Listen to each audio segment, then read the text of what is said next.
Hey, this is Gratuitous. Welcome to Music Production Made Simple, the show that focuses on best practices about music production, which is based on FL Studio. If you're wanting to become the best producer you could be, subscribe and listen weekly. You can also check out my courses, which teach you the principles and basics of music production. They'll get you up and running quickly. In addition, I also have books on Amazon and tons of music on Spotify. Always feel free to hit me up at hi@itsgratuitous.com. So let's get into the episode.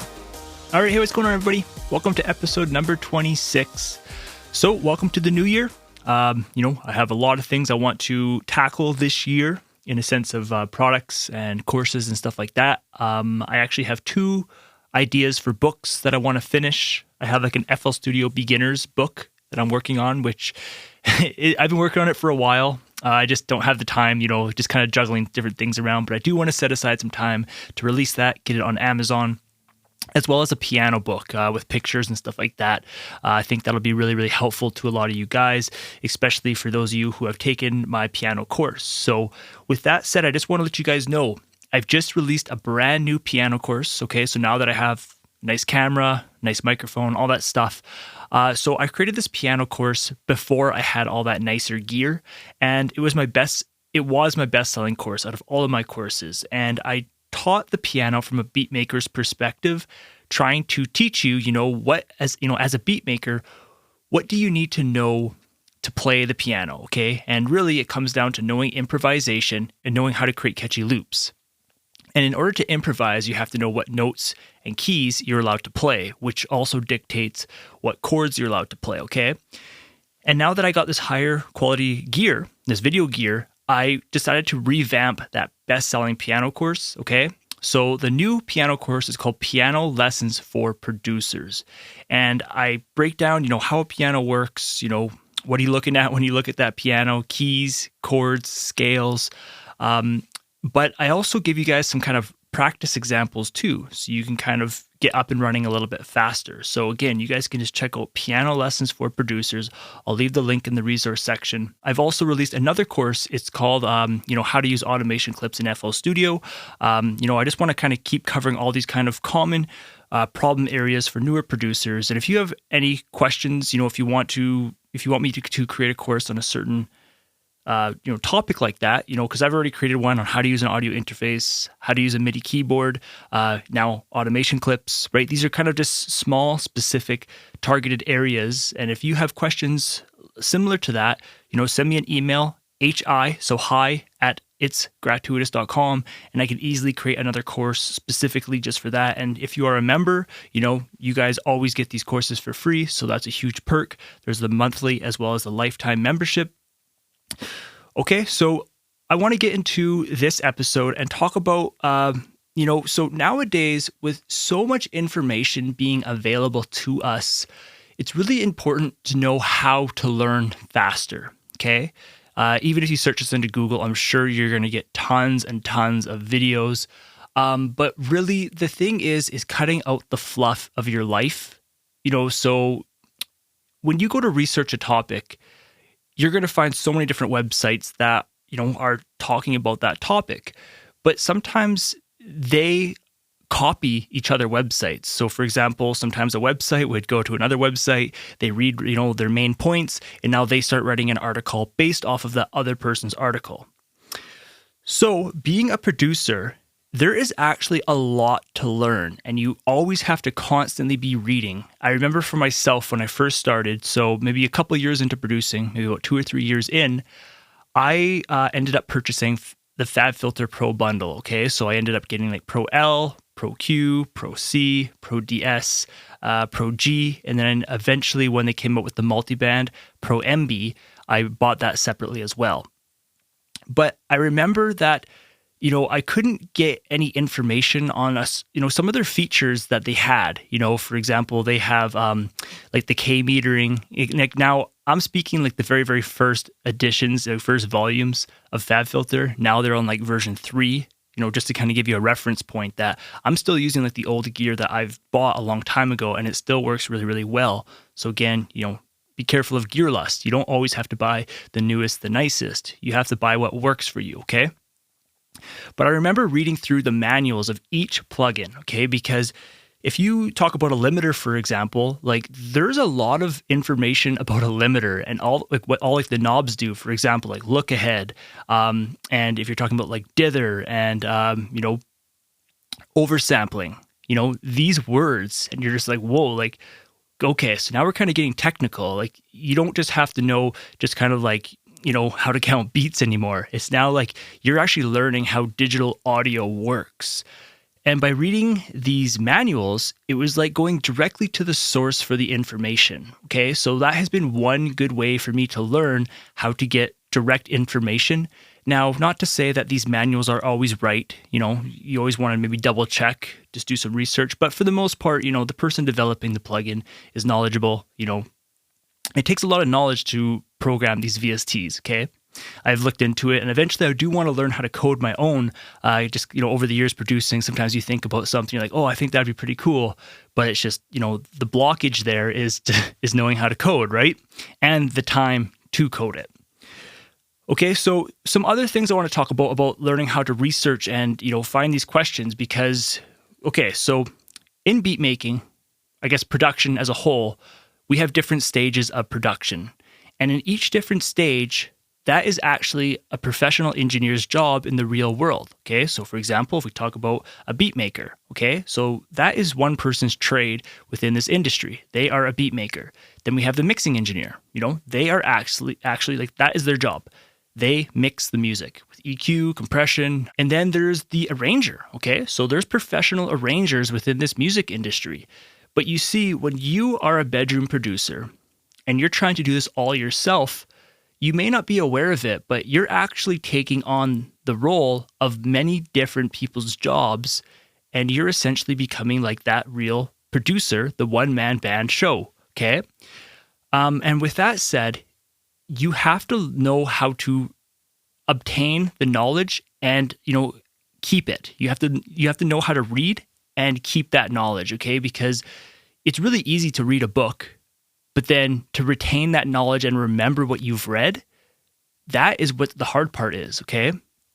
And so being a music producer, you're going to constantly keep coming up with these certain terms will keep coming up, such as like the Nyquist theorem or, your sample rate or like your bit depth.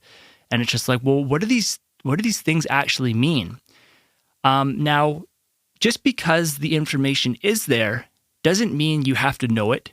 A lot of the time, it is nice to know the information. It kind of pushes your knowledge. If you were to talk in like an interview or something, you'd be able to relate to what they're talking about. Because, if you're going to continue in this industry, if you become a professional in whatever role you're being, that beat maker or mixing engineer, whatever, you want to have that knowledge so that if the interviewer asks you a question, you can kind of speak a little bit about, what's going on, or at least have an awareness of like, oh yeah, I've heard about that. I've looked into it. I didn't fully understand it, but I know what you're saying. Now, let's talk about Google, for example. So here's a kind of cool trick. It's more of like an SEO, so a search engine optimization. So if you guys are trying to, get your website out there a little bit more and stuff like that, I'm sure you've watched some tutorials on SEO. It just helps you get your website at the top of Google organically, okay? So without paying for advertising, okay? When someone searches in a term or a keyword, your website hopefully comes up top because, either you've blogged about it or in your product description, you've, wrote certain keywords. Now, there's actually different ways you can type into Google to make certain, search terms come up better. Okay, so for example, if you put apostrophes around certain words, it makes sure that those words have to go like in that order and stuff like that. I believe it's what's called phrase matching. It's really, really powerful stuff. I would even just go to Google and just type, how to search into Google better or advanced Google search tricks. These are super, super helpful. Like for example, sometimes if you're trying to learn about like certain features on a compressor or something, sometimes like you're searching, but sometimes it might overlap into like a different industry sometimes. So, let's say and I'm just making this up, but this has happened to me so many times, with just, even if I'm searching about something for like a kitchen item and then it relates to like something for like a sports something, right? So sometimes when you go to search, a different industry kind of keeps coming up, but it's just like, oh, well, I'm wanting to find this specific term. So by using these more advanced Google search terms or search techniques, such as like the apostrophes, or you can use like the square brackets and stuff like that, it allows you to hone in more on what your search result is going to be. Okay. Again, you guys can just read more into this stuff. I just want you to be aware of it, because being that music producer, there is so much that you actually have to read and learn, okay? And you may not be aware of it, but like I'm saying, if you're going to be learning how to be that beat maker, you guys got to be learning about, some music theory. You got to be learning about like the rhythm, be learning about VSTs, how to use your music program, et cetera, et cetera.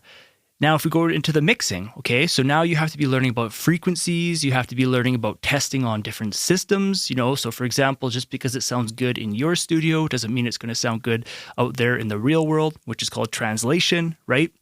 You have to be knowing about EQ, how to use the mixer, all like the different signal routing, if you're going to be doing like parallel processing, or just different techniques to make your music sound professional and at an industry standard. If we're going to be talking about mastering, right? So there's so much knowledge in each of these subcategories within making the beat, okay? And because there's so much knowledge, it can become, you can become very, very overwhelmed. And I felt this way many times when I first started up producing music. And now that I've gotten older, now that I've been doing this for quite a while, I don't find myself reading as much into some of the kind of easier things, such as like, what does the attack do on a compressor? Like, what does the release do? It's like, now I already know that. But if I were to go and read a topic on those, it just helps solidify my understanding even more. Okay? So the whole point of this episode was more just, we as producers actually have a lot to read and a lot to learn. Okay, you should be getting your information directly from the VST manuals or your actual music program's manual. Okay, they break things down very, very straightforward, right to the point. I guess a good saying is like straight from the horse's mouth. Okay, but being that producer, first starting up, you're just trying to figure out the music program. And then after you kind of figure out your music program, now you're actually figuring out how to make a beat, like, in a sense of like your drum loop. Like you may be struggling to even get like that drum loop even to flow, because it might be out of sync, or, your rhythm might be weird. And then you go to add your instrument in and you just don't know like the timing. So you have to learn all that stuff. Okay. And really, that is like the most basic that you can get as a producer. And then once you start getting more advanced, now you're going to be learning about, like layering. You're going to be learning about the different places where you can place your sounds, okay? If you want to jump into like the piano now and like a MIDI keyboard, you have to be learning about your gear, your MIDI keyboard, your audio interface, headsets, do you want an open back headset or do you want a closed back? And in my opinion, I would suggest an open back. It gives you more natural sound as you're mixing your music, but the reason why they have all these different tools and stuff is because there's different time to use that tool, okay?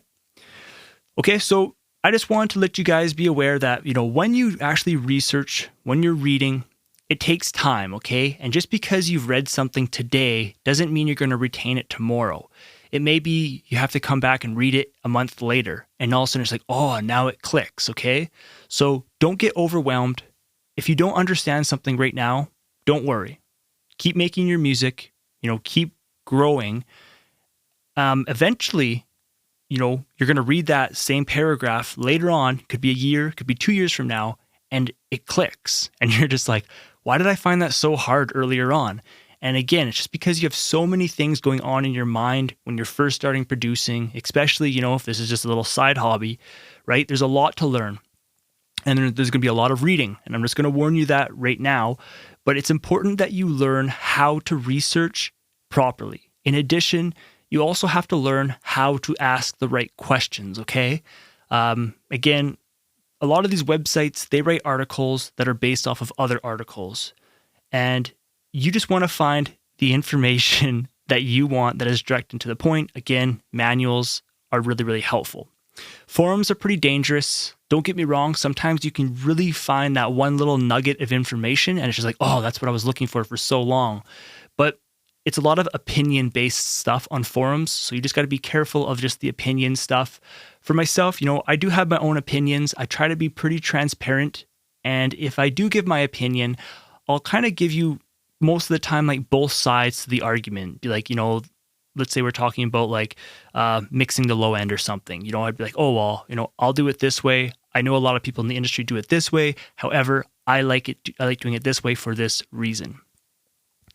Okay, so that's this episode. It wasn't so much music production related, but the thing is, to get good at music production, there's a lot of reading involved, which does relate to music production, okay? So I just want to remind you, my new piano course is now released. Again, it was my best seller out of all of my courses. I now have 22 music production courses, okay? This one is called Piano Lessons for Producers. It teaches you so much about the piano from a beat maker's perspective, because the whole problem there is that if you go to YouTube, you search into YouTube, how to play the piano, right? Or even how to play the piano for beginners, okay? Again, those are like the keywords, right? When I was talking to you about like SEO and, trying to asking the right questions, okay? So beginners would be like the keyword for someone first starting. And they're going to typically be teaching you just how to play the piano from a classical standpoint, or, kind of teaching you how to read sheet music. But think about it. As a beat maker, we do not need to know sheet music ever. You could make a lot of money by being a music producer and not know how to read sheet music. And I teach you from a beat maker's perspective how to play this piano so that you can improvise. Improvisation just means that you could literally create melodies on the fly. Okay, you don't have to worry about any sheet music, knowing how to read, music or anything.